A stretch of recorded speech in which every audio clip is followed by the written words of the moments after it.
إن كنت تكتب هكذا بأحرف عربية ولكن تنطقها بالقارلوقية، وإن كنت محتلا مضطهدا مهجرا أو حتى مسجونا أيضا في مركز اعتقال أو تأهيل كما يسمونه، ليس لجرم ارتكبته أو لفعل مشين قمت به، ولكن لتغيير عقيدتك والتخلي عن صلاتك وصومك ومعتقداتك.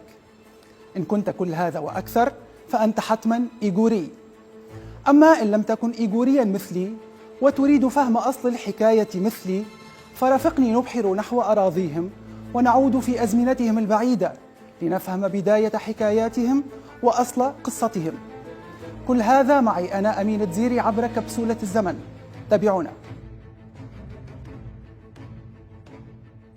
كبسولة الزمن سترجع بنا لبداية العصر البرونزي، أي حوالي العام 1800 قبل الميلاد، أين وجدت أول مومياوات للإيغور في رقعة جغرافية في قلب آسيا، وتبلغ مساحتها 1.6 مليون كيلومتر مربع. في هذه الحقبة التاريخية بدأت القبائل والقوميات تسكن المنطقة ليشكلوا مزيجا ثريا من الثقافات والحضارات.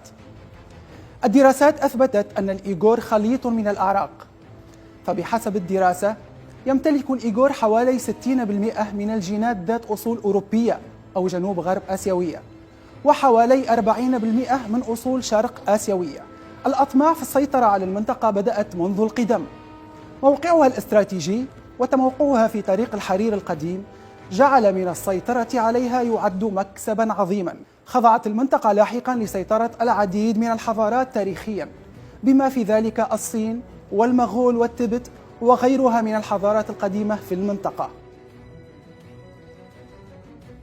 نسافر عبر الزمن للقرن العاشر ميلادي، حين بدأ الإسلام في الانتشار بقوة في المنطقة، خاصة عندما اعتنق زعيم الإيغور آنذاك سوتوق برغخان خاقان الإسلام سنة 943. حينها دخلت نحو 200 عائلة في الإسلام، وبدأوا نشر الدين الإسلامي إلى المناطق المجاورة ليكتمل تحويل شعب الإيغور إلى الإسلام بشكل كامل في حدود القرن السابع عشر ميلادي. نرتحل للعام 1644. يمثل هذا التاريخ نقطة سوداء في ذاكرة المسلمين الإيغور.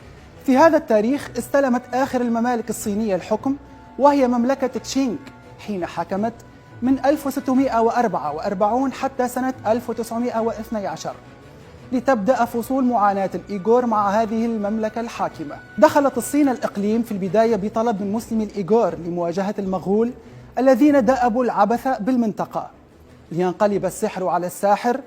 فبعد النجاح في القضاء على المغول بدأت أطماع الصين بالظهور عبر عمليات تهجير لعديد العرقيات من أراضيها وتوطينهم بالمنطقة. وعلى مدار قرنين استمرت محاولات الصين للسيطرة عليه وإخضاعه لحكمها، شهد خلالها الإيغور حملات ممنهجة من الإبادة والتهجير. في العام 1875 احتلت الصين الإقليم، وظل خاضعا لسيطرتها حتى العام 1931. المسلمين الإيغور كانت لهم محاولات للثورة على المحتل بعد ذلك، ونجحوا في الاستقلال في مناسبتين اثنين. الأولى كانت سنة 1933 والثانية سنة 1944، ولكن كان ذلك لفترات قصيرة.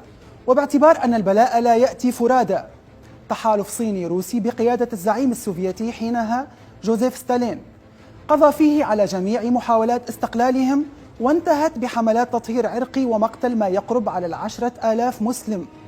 وفي المقابل منحت روسيا قدما للتنقيب على النفط بالمنطقة. سنة 1949 بدأ فصل جديد من فصول معاناة الإيغور، حين سيطر الحزب الشيوعي على الدولة بقيادة ماو تسي تونغ ليتخذ مزيدا من الإجراءات تجاه سكان تشيانغ جيانغ، وكان أبرزها اعتبار الإسلام خروجا عن القانون، وإلغاء الملكية الفردية، واستبدال مناهج التعليم الخاصة بتاريخ الإسلام بتعاليم ماو تسي تونغ والشيوعية، وجعل اللغة الصينية هي اللغة الرسمية، وقوانين لتحديد النسل والمنع من السفر وغيرها من القوانين القمعية البغيضة.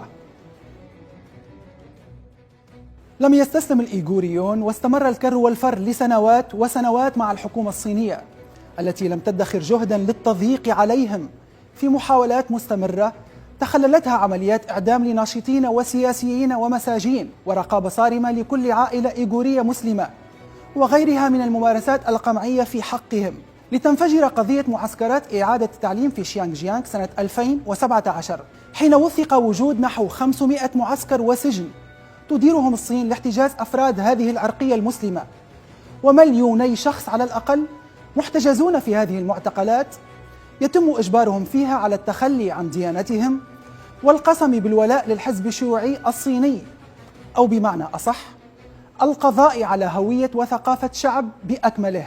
برأيك، هل سنشهد نهاية واحدة من أقدم فصول المعاناة والقمع على مر التاريخ؟